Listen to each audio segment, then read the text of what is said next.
I'm telling you, these countries are calling us up, kissing my. They are dying to make a deal. Please, please, sir, make a deal. Please, please make a deal. While President Trump claims countries are calling and begging him to make a deal, the truth is 150 countries have ignored his tariffs and shown that they don't care.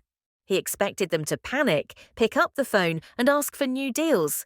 He thought they would come begging to avoid a trade disaster. But none of that happened. The calls never came. Most nations didn't even flinch. They didn't negotiate, didn't react. They simply moved on without the US.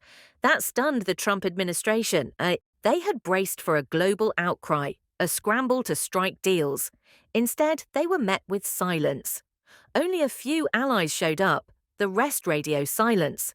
And now Trump is furious, not just surprised, enraged. In a surprise speech from Abu Dhabi, Trump made it clear he's done waiting. The US is now sending out official letters to these 150 countries. But these aren't friendly letters, these are tariff bills. It's like saying if you want to keep selling in America, you have to pay and no more talking, no more deals. Would be very fair, but we'll be telling people what they'll be paying to do business in the United States. It was a bold move, but it backfired almost instantly. The stock market plunged. The S&P 500 started to fall, wiping out nearly $2 trillion in value. Major companies were blindsided. Even Walmart issued a chilling warning. We might not survive this. And the scary part, this is only the beginning. Because now the world is starting to push back. But before we break down what's coming next, make sure to like this video, subscribe, and hit the bell. You won't want to miss what happens next. Now, let's dive into the fallout. At a recent business event in Abu Dhabi, Trump made his frustration clear. There are 150 countries that want to talk, he said. But we don't have time to deal with them all, so we're just going to tell them what they have to pay. Trump's warning was loud and clear, and the world is starting to worry. Back on April 2nd, Trump revealed his bold Liberation Day plan. Under this plan, any country with a trade surplus, meaning they sell more to the US than they buy, would be hit with tariffs of up to 50%. But after heavy backlash, Trump offered a 90-day pause so countries could come and make new trade deals. That pause is now almost over, and most countries have stayed quiet. When Trump first announced his trade plan, he promised something extraordinary: 90 trade deals in 90 days. Each day, a new victory, a new contract, a new partnership. But after nearly 3 months, not a single binding deal had been made. The one so-called agreement with the United Kingdom turned out to be a non-binding statement, a glorified press release. And even that document included a clause that said the deal could be ignored entirely. Talks with South Korea and Japan stalled due to arguments about how the rules would be enforced. Commerce Secretary Howard Lutnick proudly claimed, "We're locking in results faster than ever." Yet only days later, the Federal Reserve published a troubling update that US exports had dropped by 2.1% in the second quarter. Whatever deals were happening, they weren't boosting the economy. At this point, the American public was left staring at a stage show with no substance, just empty headlines and no real change. If every so-called deal is meaningless and every promise is broken, then what is this policy really about? So far, only 2 countries, China and the UK, seem to be talking with the US. Trump's top trade team, including Treasury Secretary Scott Bessent and Commerce Secretary Howard Lutnick, have been trying to contact others, but according to insiders, they aren't making much progress. And Trump, he's losing patience fast. "If they don't want to come to us, then we'll just set the numbers ourselves," Trump said. That means countries won't get a say. They'll just be told how much they have to pay to sell goods in the US without any negotiation. This is a serious warning, and Trump isn't bluffing. Right now, the US has an average 10% tariff on many imported goods. But Trump wants to raise those numbers much higher, especially for countries that have large trade surpluses like Mexico, Vietnam, or South Korea. He even admitted that the UK got lucky, locking in their deal early at just 10%. Others will not be so lucky. Trump's goal to raise the average US tariff to 50%. That would be one of the biggest shifts in global trade policy in modern history. It could shake up supply chains, hurt businesses, and raise prices for everyday products in the US. But here's the shocking part. Many countries aren't taking the threat seriously. Why? Because creating a trade deal is complicated. It takes time, planning, and approval from many government departments. Countries can't just sign a deal overnight. And some leaders worry they'll face backlash at home if they agree to Trump's demands. So instead of rushing, most countries have chosen to do nothing. That could cost them dearly. This is why Trump's team is preparing to send official tariff letters to dozens of countries, telling them exactly what they'll have to pay. This process is called structured enforcement. But critics say it's just another word for economic pressure, and it's going to hit hard. These new tariffs may affect cars, electronics, food, medicine, everyday goods that millions of people use. Experts say this could cause price hikes in the US and serious disruptions in global trade, or even plunge the world into a recession. American companies are also worried, and Wall Street is already showing signs of stress. So here's where things stand. Trump says he's ready to do it alone. If countries don't come to the table, he will act without them. He believes the US should lead global trade, not negotiate with every single nation.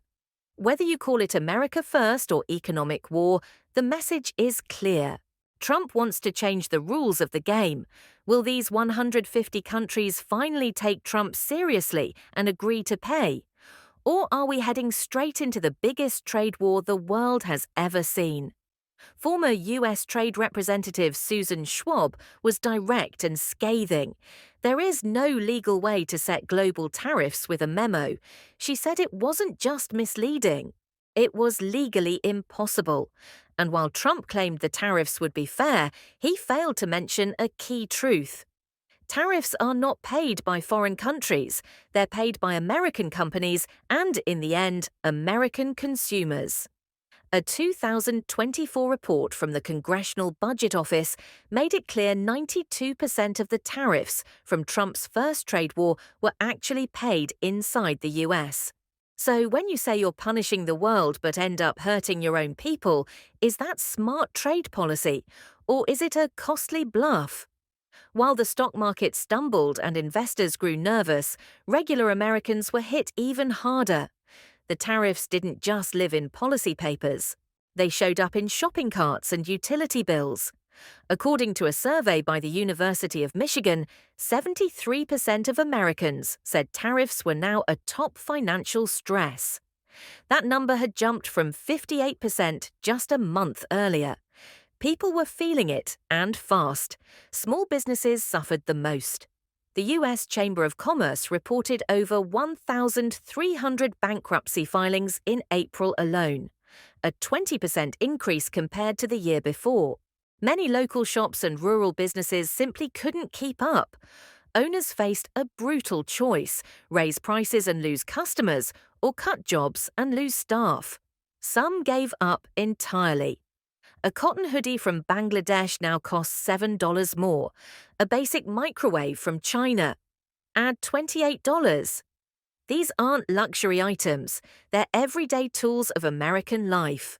But now they cost more, not because of supply issues or market demand, but because of a trade war that was built on fiction. Every time an American family pays more for toothpaste, groceries, or school supplies, they're footing the bill for a political gamble. At what point does the public say enough? Trump's message is simple: America first. He tells supporters that the US is finally taking control of its destiny. But real economic control doesn't come from empty letters or fake deals.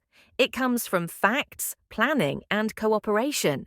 What we're seeing instead is a dangerous illusion, one that treats global trade like a reality show where drama matters more than results. Economists warn that we are playing with fire. The more America isolates itself, the more vulnerable it becomes. Supply chains don't rebuild overnight. Allies don't forget betrayal. And inflation, once unleashed, does not politely go away. This isn't just about numbers, it's about trust. The United States spent decades building trade relationships that kept prices stable and supply lines flowing. Now, in a matter of weeks, that entire system is being torn apart without a clear replacement. So, the real question is this: how much damage must be done before we realize we're not punishing the world, we're punishing ourselves? The aggressive US tariff policies of 2025 are not bold new tactics. They're recycled mistakes, eerily echoing the infamous Smoot-Hawley Tariff Act of 1930. That legislation helped crash the global economy and deepen the Great Depression. And yet, here we are again. America's average tariff rate has now soared to levels not seen since that catastrophic era, hovering around 24%. If you think this is a show of strength, think again. This is economic Russian roulette, and the chamber is spinning. Let's not pretend we haven't seen this movie before. Tariffs are often sold as patriotic shields, protecting American jobs and punishing unfair trade.